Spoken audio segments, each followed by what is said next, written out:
What is up? Welcome to the first inaugural edition of Geek Chic. What's up? I'm your boy AD. I'm happy to be here with my family here just to kind of represent Geek Chic. So, what is Geek Chic? Geek Chic is a forum for us just to kind of talk about the stuff that we like, whether it's computers or technology or comics, or sometimes we're talking about pop culture too, and then kind of merging it all together. So once again, I'm Black Mask and Tape AD.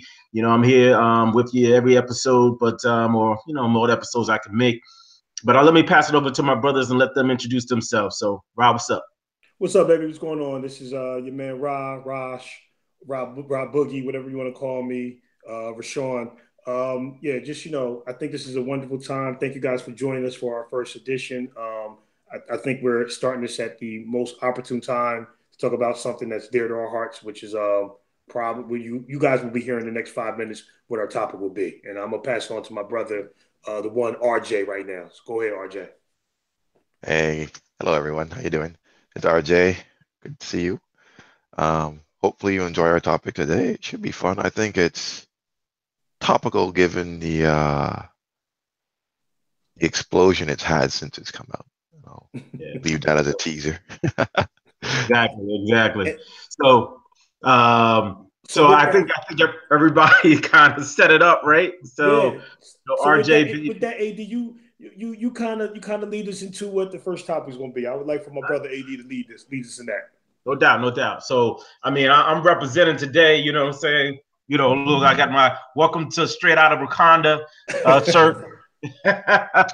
So right now we're talking about Black Panthers. Right now we're this is the first episode and we're doing it in February 2018. And Black Panther just came out. And so it is a mega hit. And I think the reviews have come in for the movie. And so one thing which you're going to hear on this episode is if you haven't seen the movie, is a spoiler. A lot of spoilers that we're going to talk about. So, I'm going Click to give off you now if you haven't seen the time to movie. click off now and come back in March because you should have seen it by then. But first of all, number one, Or, I'm going or to just April. let you guys know there's no sympathy if you are going to get spoilers in here. If you haven't seen the movie, shame on you. So that's Exactly. it. Exactly. So okay, so let me drop it down. So let's talk. Okay, so let's talk about how we felt about the movie in general. Mm-hmm. As a movie, right?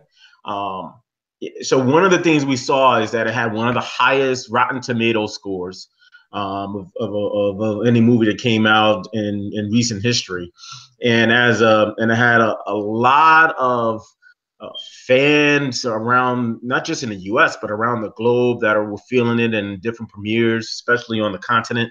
And I think the reviews that came in from both the critics as well as the regular movie going populace, I think it was all mostly positive. I think everyone really liked it. I think the thing that jumped out about me, which was really different, just that just talking strictly movie here, is that it represented as a movie a very complete thought. So if you are going into this movie looking to see the typical superhero movie, and especially with specific Marvel fare, I think you're going to see a lot of things you like, but there are certain things here that perhaps don't follow the typical action arc of Marvel movies. And one of the ones I'm thinking about are Civil War or more notably, maybe even Winter Soldier, where Mm-hmm. you kind of get this constant barrage of action and action and action. Um, Black Panther doesn't give you action for action's sake. Everything in those prior movies they work and they work very well, but they're constantly hitting you with beats of action. What Black Panther's doing is giving you these beats of action as it relates to the overall story arc. And Mm-hmm. it's very interesting when that happens. I did see something from Looper recently, which is a site that I tend not to go on, but they did break down some things that worked well and certain things that are perhaps some tropes. Was that the five great things about Black Panther? The five Yeah, things that have been done better. Yeah, it's funny. I'm Yeah. also like that. I'm not a Looper fan per se. Because sometimes I just don't agree with all the stuff they do. But I did look into some of the things. I actually thought that was one of the more the more agreeable ones for me myself personally that I like that they did. So anybody want to check that out, you can.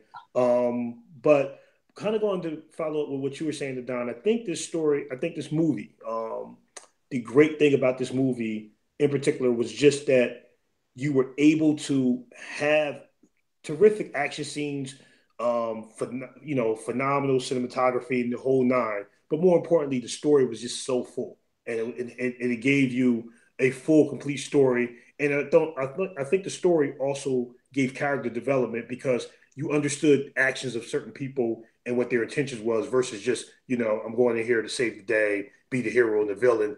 And it went a little bit more than that to me. I mean, for number one, just to give my movie review, on the Rob Boogie scale of 5 stars, I gave it a 5 out of 5.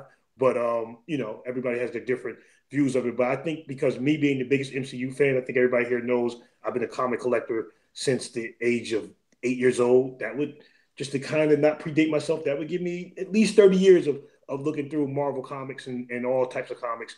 This is literally the most complete story. You can argue whether it's the best comic book movie or whatever, the most complete story I've ever seen, particularly for an initial entree into, venue in it, because this is the first Black Panther movie solo. So that made it even more impressive if you compare it to some of the other ones. There's been some other great movies, but they've had a 2 or 3 movie run along where you can kind of build up to a certain arc. This one was started from scratch. I mean, you did see Black Panther and Civil War, but this one was specifically about Wakanda, his history, and it was absolutely fantastic. Yeah, I think the biggest thing for me, and I have to say I would give it a 5 out of 5, was the roundedness of the characters. I mean, even the villains in Civil War, Winter Soldier, Bucky wasn't as flushed out as he could have been, I think, in Winter Soldier. Whereas you saw more of that with all the characters in this. And Killmonger was definitely a lot more relatable villain as a villain. Even Claw, you got to see a little bit more about him. Although, for me, I think they took him out a little too early. But his character, it was pretty interesting as well. And then also, the ladies in the film, right? They were some of the more rounded characters. Typically in the MCU world, unless you're Black Widow, you don't get as much airtime as some of the other female characters, which is a shame. But Yeah. these ladies did get a lot of air cover, and I they thought the helped her character very development was significantly. awesome. Yeah, and it was every character was developed well. They had nuances to the characters. They followed the consistent arc in terms of you knew everything about the character at the end of the movie, but along the way you felt like you knew all the characters and it wasn't just from T'Challa and Nakia or Killmonger or even Claw, but you kind of got a sense of minor characters, or not even minor characters, but like M'Baku or Wakabi, or even Asian Ross, right? You knew the nuances of the characters, and they developed the arc around those characters. So I thought that was really good. Well, I think it drew you into the characters and what they represented and what they were and the things that that they portrayed in the movie. I mean, you understood, everybody, and the thing about it, they weren't all cookie cutters or some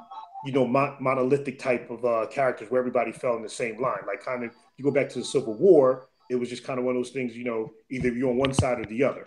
Right. Everybody had their own thing that they felt strongly about, and I think that's what made the characters very very enjoyable to watch and see them over a 2 hour time session.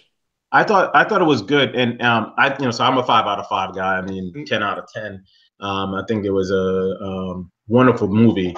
There was some comments about certain pieces, and so what did you guys think about the first act? Could we have gone without that first act? That was something that Luba brought up, right? Just to kind of put that out there. Could we have gone without the first foray into what seemed to be Boko Haram, and to kind of pick up Nakia on the way back to Wakanda.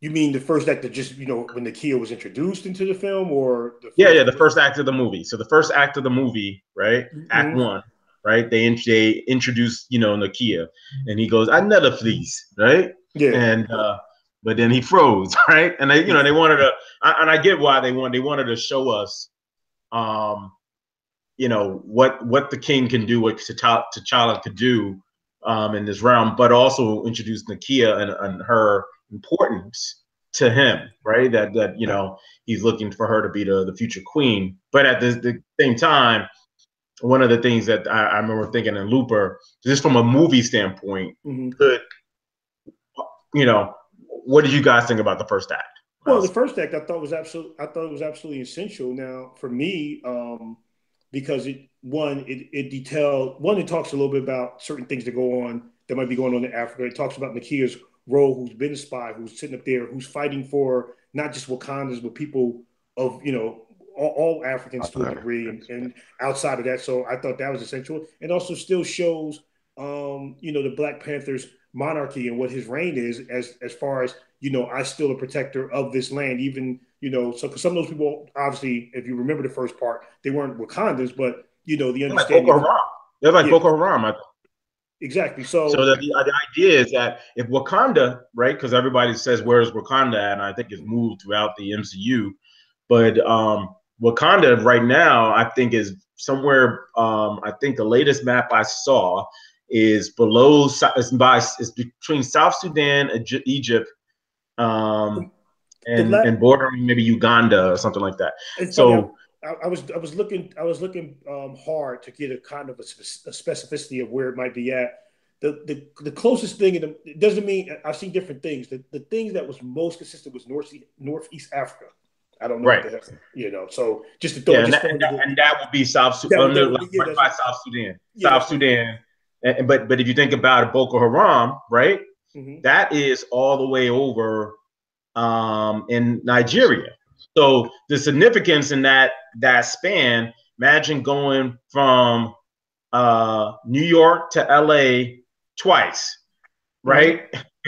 That's the distinction between, or maybe New York and the LA, 1.5 times, right? Yeah. So if that's the space, It would be going to New York to LA, and then you go to Texas. and then you come back and go to Texas, that's the distinction. So Yeah. that's pretty far Yeah. from where he is at. So it's interesting.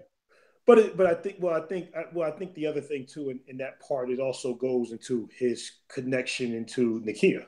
To find out what was going on and stuff like that. I mean, granted, he didn't exactly know she was there, but it was definitely. I think for me it was an extremely important scene, and it also set up what we would see for the next. That was the first 10 minutes of the movie. It would set up the next hour and 50 minutes of the movie, as far as some of the disagreements and principle and the way people thought, with maybe what you would call the younger Wakandans, the millennial Wakandans, so to speak, Right, versus the right. old school Wakandans, and stuff like that, and just their role in the world, in general, much less Wakanda. So Yeah. but the So other thing with this too is that we're talking about the character development. Let's also talk on a little bit, and I'll see. I'll ask Rich what he thinks about it. Of the financial success. I mean, the financial success and has been tremendous. So what do you think about that, Rich? yeah, well, I mean, just the last thing I read, I mean, they're projecting it to hit 500 million by Sunday, which is today. And from a global box office perspective, right? In Mm-hmm. North America, it's already earned roughly $292 million. Um, and you have some interesting stats I found on this website called The Numbers. It's the What are third some of fastest movie to ever hit 400 million. It's the second largest domestic second weekend it made, or it's projected to make 108 million this weekend. And there's an interesting trending thing where they talk about, the fall off in Disney movies, right? Where the second weekend they believe it'll drop down to like 53%, 54%, 55%. And they were projecting Black Panther might come in at the 53 or so, but some others have started to say, well, might only have dropped off like 40-something%. Wherein, So after what the they? initial pop of a weekend launch, then it tapers off, sort of like Man of Steel and others, and then some certain movies can carry way beyond the initial weekend or even the second weekend. And many people starting to believe that. If you can carry a blockbuster movie can carry a 50% under rate from the previous week, then you're showing legs. Meaning that Yeah, if you did 200 million the first week and you were able to come back the following week and do another 100 million, which would be a 50% drop off, but it's still showing strong legs because obviously everybody's always trying to be the first ones to see it. Then the legs are strong. Black Panther's already exactly. shown. I think one of the things I saw tracking on Thursday or Friday, and as we're doing this is on a Sunday. They expected only a 44 to 46% drop off from week one to week two, Yeah. which is just phenomenal. Second thing with Black Panther is that, and I'll talk to AD in a second, is that I know it came in higher on the first week total than Age of Ultron, which by the way was a summer movie, which was also launched in May, I believe, in Memorial Day weekend when it first Hmm. came out, or one of those type Yeah, it was weekends. Memorial Weekend. Um, but this is actually, which hasn't been said as much. This is actually Marvel's largest standalone movie so far that's ever been out. Because the other movies have been Captain America: Civil War, the Avengers movies, but those are collaborations. Even the Captain America title, where it says Captain America, everybody saw Spider Man and Ant Man and Iron Man and this, that, and third. Everybody else in there. There was no other superhero in this movie, but quote unquote superhero, but Black Panther. From who would be considered part of the Avengers in some way. So this is actually has been Marvel's highest grossing standalone movie. Yeah, I mean, I think it's phenomenal from if you look at it from that vantage point, right? It's one of those things that I think we were at, I guess, what I would call the Black Comic Con in Harlem Yeah, at the Schomburg in December, and at that time, I think on the strength of the announcement of Black Panther was coming, we went there. And I think historically that line was no line. You could just kind of walk into that Comic Con. mm-hmm. I think it was maybe 30, maybe 35 degrees outside, We were cold there. as a mother, and the line around the block, um, It you went from know, 135th to 137th. it was barely moving. Yeah, People were not leaving the line, and they were trying to get into this comic book convention, and it felt like the strength of Black Panther were having. Um, that's when I realized this is going to be not just an epic showing in but it was going to be beyond what we had much more beyond from what we anticipated, just given that line and how excited everybody was to go and see the movie from at least from the African American point of view.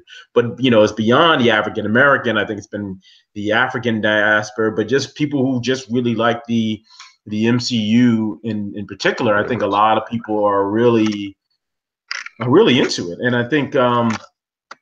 As like if the reviewers were saying it's a really good movie, and I think that by itself has made it really stand up, which is impressive, and I think a lot of people bought into it. exactly. Well, just to kind of go to kind of finish up with that a little bit is that you're to give people a little bit of a understanding. The Schomburg is on 135th and Lenox, give or take, and as it's on 135th and Lenox, there's actually was from where we got in that it was 135th and Lenox, and it was all the way to 137th Street, New York City blocks. So it's actually really, really, really cool. As we have some beautiful people walking into the home right now. So it's actually it was phenomenal to see the anticipation for this movie. Which when was that? Ad we were there together. There had to be Yeah, a full month. I mean, we're not talking two yeah, weeks. We're talking a full month before the actual movie because I think it yep, was right after around my birthday, which is the first week of January. yeah. It might have been like MLK or something like that. Yeah, it was somewhere around. It was actually before MLK week. I know for a fact it was before the MLK weekend. Yeah, So it was unbelievable. yeah. So I think it was great. So I think that was that was a watershed moment for me. And then I saw a number of premieres of in which was also impressive in the like in the diaspora. So I think I saw one in Kenya and one in South Africa, and people are hyped for it, which was interesting. The Kenyan one was bananas. I actually watched that. I didn't see every which one. The Kenyan one was bananas. It was so much pageantry, so many beautiful people. It was absolutely astounding. I'd take anybody who would love to go see that. Go to YouTube. It was a phenomenal thing to see. And I was just a heads up.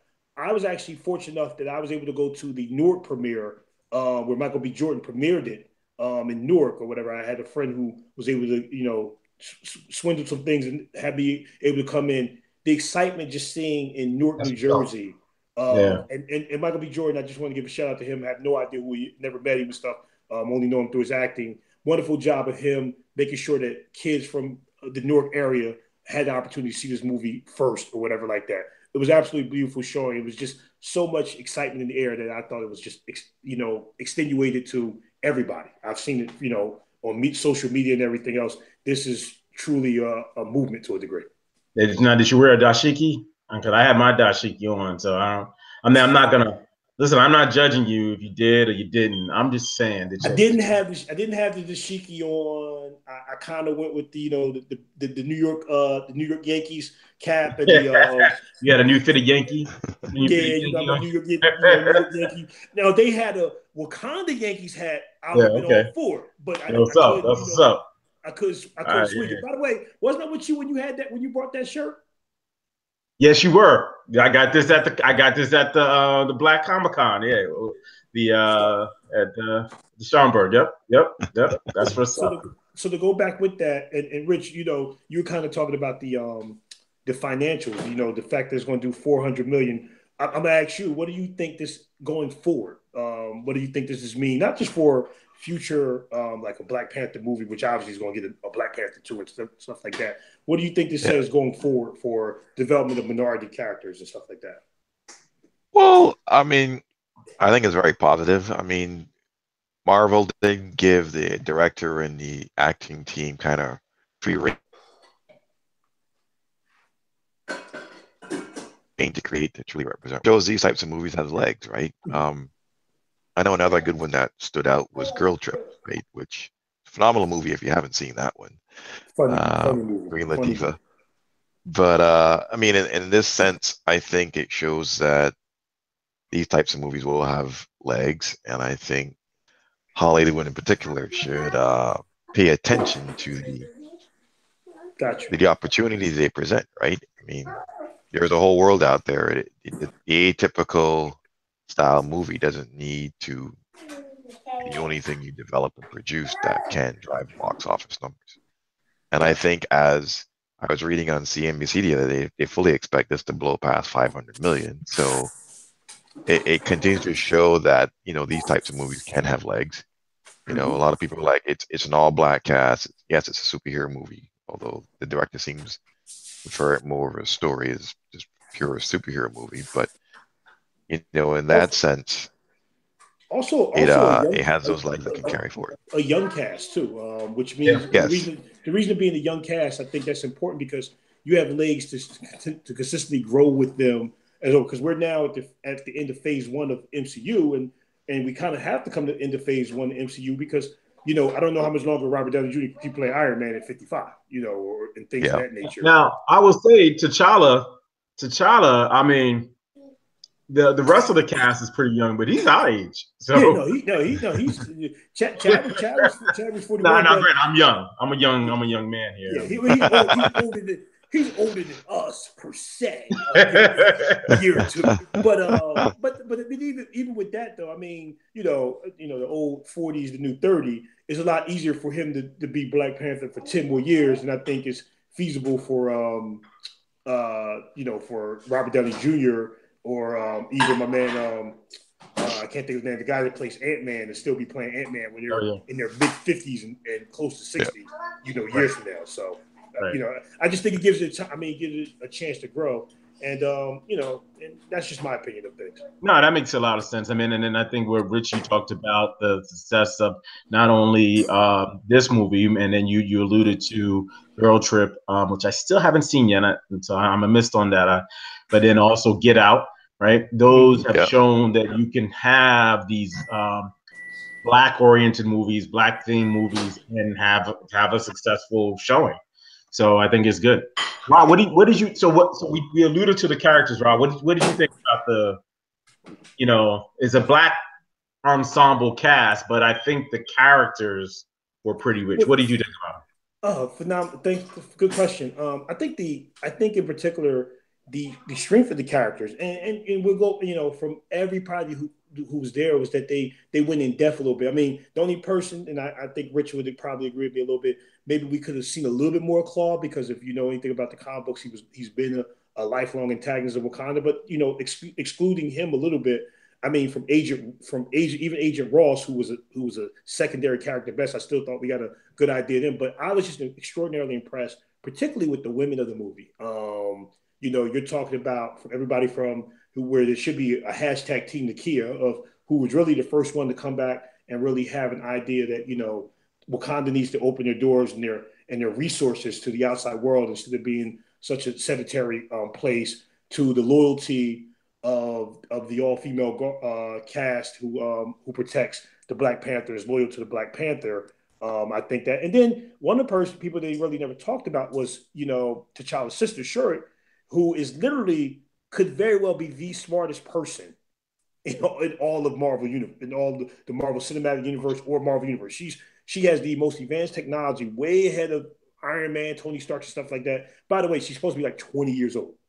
Yeah. So things like that. I thought she was like a teenager in this. Actually, in this one, I'm going 20 at the highest. I mean, we'll say 20 just for for fun. But we're at the end of the day, probably definitely not a drinking age, and she's probably the smartest person. The women in this movie were phenomenal. I'm going to mispronounce the name. Dora, help me. No, Meninje. But I'll figure it out next time, folks. But yeah, they were the fighting force. Great. Okoye's who's devout loyalty to the kingdom and what she was raised to do, what she was brought up to be was something. But even though she had the obvious love for the T'Challa and his family, that loyalty to who's sitting on the throne and they're married, right? Aren't they all married to T'Challa in the comic? Betrothed to they're betrothed. They're not married. They're initially betrothed, and then he chooses from the whoever out of the women who are betrothed to him. He has the opportunity to choose who he actually wants to be. The comic, which we won't talk about long about this, the comic did that, and they did a different spin where he's betrothed to one of them, Nakia being one of them as well. And he ended up choosing another African character. I think most people would know in the comic books is Storm, but that's a whole different topic. So, in this movie, it was just phenomenal. The development, and just the overall understanding of the movie. Even he was only on screen a little bit, even to bring up some of their flaws, like going to T'Chaka, his father, and seeing that while he was a benevolent king and a well thought out king, he had flaws as well. So I thought the character development was great because not just showing their strengths and making them these monolithic great characters with no flaws, but let's talk about from a cinematic standpoint, right? Like you talk about Agent Ross, we brought him up. There's something called the white gaze, right? Which is we have to tell. You think about Save the Last Dance, we have to tell Black stories from the point of view of a white person. And so if you think about Save the Last Dance, if you think about Gangsta's Paradise, what's that movie with Michelle Pfeiffer? I can't forget the name of it, but that's the song, right? So Black people usually don't. Their agency gets reduced so that the white character in the movie can introduce the audience. It's a popular movie trope that they use in order to tell something. And they threw that on his head because when Agent Ross came in, they reversed it. And in fact, to the point when he started to try to do, not go beyond the white gaze, but he started to try to do, the white savior. And with Great Gorilla, great gorilla started to bark at him, right? He was like, "You can't talk. You're not allowed to talk." That was brilliant how he did that. I don't think a lot of people noticed that, right? But like, that little dynamic right there was actually a point of a reference. Like to be honest, it was almost a point of you're not on our level. And we're not just on our level. We're from a physical standpoint, technology, our way of living. We're beyond you. You're not ready to come into this. We have to school you. And even if you saw, even as him, as he did help and played a role in helping Wakanda what needed to be done to stop what we'll get into Killmonger was trying to do. What was he being? He was being led by a 19 to 20 year old young girl who was infinitely smarter than him the whole time and leading in, telling him what to do. Right. I just thought it was a reversal of everything else, but at the same time, not a stick to itness or a punchback of like, here, take this white America and stuff like that. I thought it was well, nicely done. It was consistent, like you're saying. It's consistent with what's going on. So one of the things, and to kind of round us out here, I mean, part of what's been popping off on the internet and Twitter, Black Twitter in particular, but Twitter and I think in general, I've seen a lot of folks saying, I'm Team Killmonger, and I think what that represents is there's this the movie had this undercurrent about a number of different topics about should you follow the political way or should you perhaps go more revolutionary, and that's how some people look at it. There's also this. Say this real quick. I'm always curious on your view of it. So the hashtag that has become a trending topic, Team Killmonger. I really am interested in knowing this. I don't know this for fact. Your opinion of that, AD? Would you tell me what's your opinion of Team Killmonger? Well, I mean, it's funny. It's funny as Team Killmonger because I feel like at the end of the day, any of those people who are saying that are really Team Nakia, right? And I wonder if our own, we all have these biases. It didn't occur to me in the movie, at the same time. It occurred to me later, and I started to think about it because you're into the whole thing of between T'Challa and Eric. Or what's his African Wakanda name in the Jaka and the Jakata. You're into that, but the reality of what you're really about for him and what you really liked about him is his revolutionary stance and his anti-isolationist stance. That's all Nakia. She does it in a way that's probably more palatable for more of the people who are on the Team Killmonger side than Killmonger would. Well, okay, so this brings up a different point. I want RJ to kind of say what he feels about it. Is Team Killmonger a trend or a movement because of his revolutionary way or because he was wronged? And because there's two different dynamics to that. Because like you said, people didn't jump on Team Nakia right away, or it's been that hashtag Team Nakia, which I agree with you. I'm not disagreeing, but right. I'm just throwing something out there. Are they more jumping on just Team Killmonger because a lot of people felt that somewhere along the way in their life they've been wrong, and I can relate to that in some form, fashion, whether it was at work, home life, whatever it may be. What's your feel? I'm gonna come back to you, but RJ, what do you think about that? I mean, I don't use Twitter, so I haven't seen it, but I would say that Facebook, I think you have a valid point, right? Yeah. I mean, I see it as when you look at his story as it was portrayed in the movie, right? Young boy, his father was taken from him by T'Challa, his father, when he was a young man, and the life he had to live compared to T'Challa's, right? In terms of T'Challa came up in Wakanda as a prince and everything, and his beck and call. Not only that, he was in one of the most advanced nations technologically, versus Killmonger, who had to struggle all through his life to get where he was, right? And I think what's portrayed in the movie, and I don't know if people picked up on it in this whole team, Killmonger was the sense of bitterness and the struggle he had versus seeing what Wakanda had and didn't leverage to help other people, even though in their own way, Wakanda would stealthily help other nations and other people and other groups around the globe. It was kind of that where he wanted a more forceful approach, I guess is the way I would put it, right?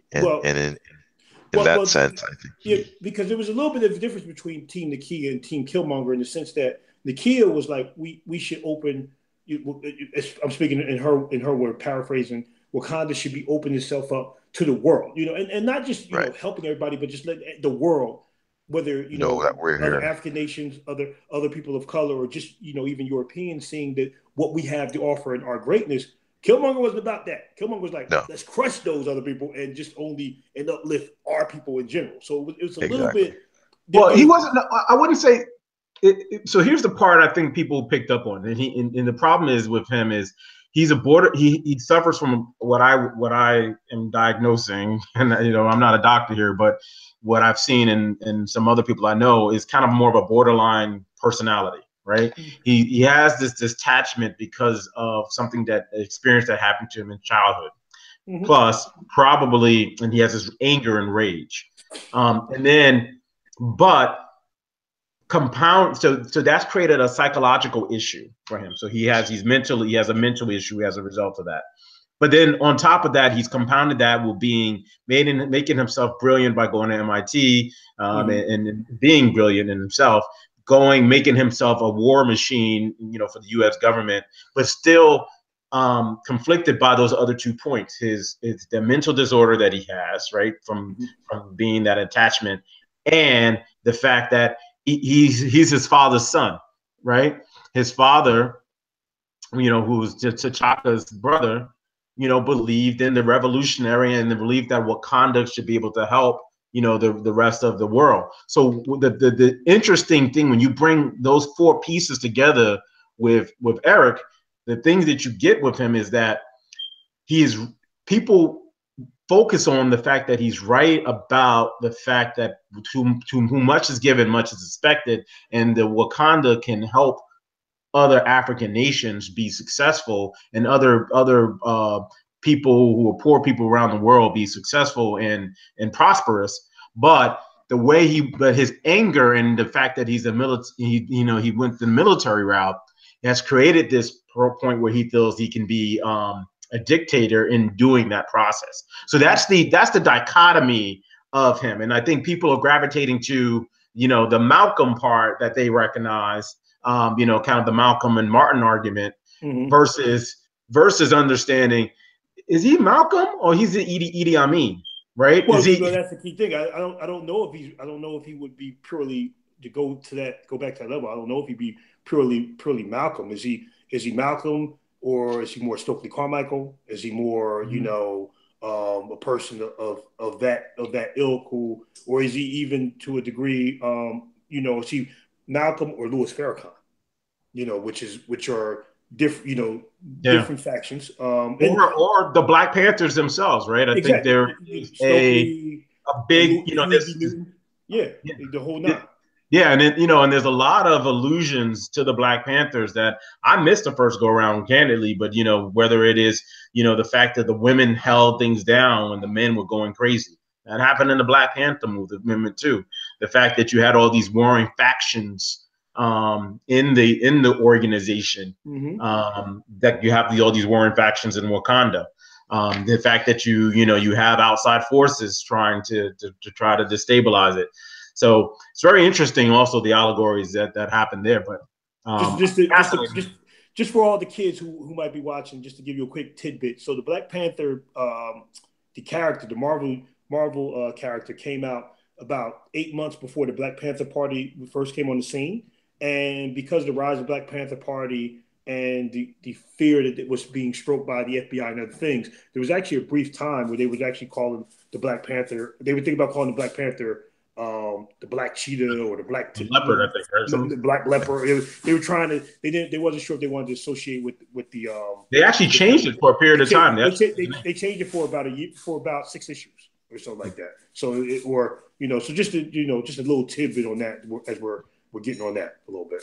well, so listen, this has been a wonderful discussion. I think we could go on, and we will go on for a lot longer. But I'll let this what do we want to do as we close this down and then kind of wrap it up? What do we want to say and leave the viewers with? So, RJ, I'll leave it with you. How we want to close this out? I will say, if you have not gone and seen it, you owe it to yourself to go see the movie. I've had friends from all over tell me it was fantastic. A lot of people especially loved the strong portrayal of the women in the movie and the fact that they were all well-rounded female characters and not just fluff pieces, if you would. And then there's just a story that we've been talking about, just fantastic. So if you haven't seen it, go see it. Sorry for all the spoilers, but you know, you can watch this later, I guess. Yeah, Take yeah. care. Rob, what do you say? It's kind of a similar thing, you know. Number one, you know, thanks for joining into the show. Number two, to agree with my brother RJ in complete agreement. You know, please take a chance to go see it. I think this it's a wonderful story. I think it gives you a vast array of things to think about from everything from the antagonist, so to speak. Because one thing Michael B. Jordan talked about, he doesn't want to call himself a villain in this movie. He calls himself the antagonist from the antagonist in the movie to also to the overall effect of what the women did in the movie. I thought the women's portrayals was absolutely outstanding, and then also. You know, not to shortchange, you know, my brethren, the men. I thought the men did a great job as well, and everybody had a point. You'll see in the movie that there's different sides and different beliefs, and you can, if you open your mind, you can understand what side you agree on is one thing, but you can understand each point. So as I leave it there, I'll go to my brother AD, and you tell me how you want to wrap it up and what you felt, and then we'll be back on next week. Yeah, that's what's up. I felt like you all said, it was a phenomenal movie. What I love is the ability for us to have these conversations, to have this type of dialogue that it brought up. From the role of the T'Chaka and T'Challa's family hadn't visited Jabari up in the woods for decades, right? Mm-hmm. What does that mean in terms of the separation of our groups, right? And then we talked about the whole Malcolm and Martin concepts and the Black Panther allusions and the white gaze and all of these different ideas and movie tropes, but also concepts that we and introduced. So I thought it was fascinating. I thought it was definitely a must-see movie on a number of levels, from just a movie level, from the conversation it brings up in a various communities. So thank you for joining us today. Thanks for having us. And welcome to the first Geek Chic. There's many more, and we'll see you next time. See you Peace. later. All Peace. right. Take care.